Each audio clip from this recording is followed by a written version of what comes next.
Pemirsa, seorang kurir narkoba yang memiliki kaitan dengan dua orang narapidana di Lapas Kerobokan diringkus petugas reserse narkoba Polresta Denpasar.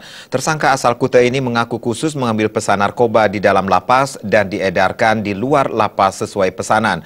Polisi menyita 137 paket sabu seberat 164 gram dan 416 pil ekstasi.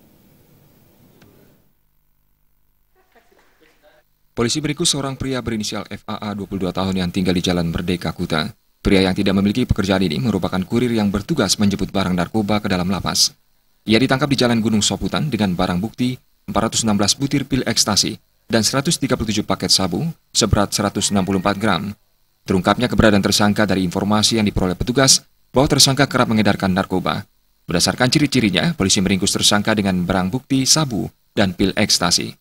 Ini pembuktiannya sangat sulit sekali kalau sudah masuk ke lapas, ya. Kalau di sana itu mungkin ada informasi sedikit sudah hilang semuanya, ya, termasuk barang bukti. Kan kalau narkoba ini kan mestinya harus ada di tangannya. Tersangka mengaku mendapatkan sabu dari dua orang narapidana di Lapas Kerobokan berinisial AI dan MW dengan membesuknya ke dalam lapas.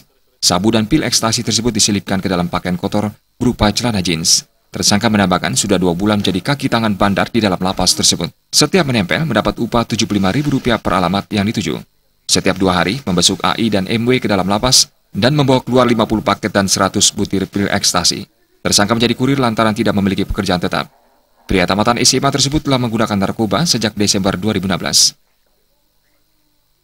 Polisi kini masih mengembangkan 2 nama yang disebut tersangka yang terindikasi sebagai bandar narkoba di dalam lapas. Raiswantara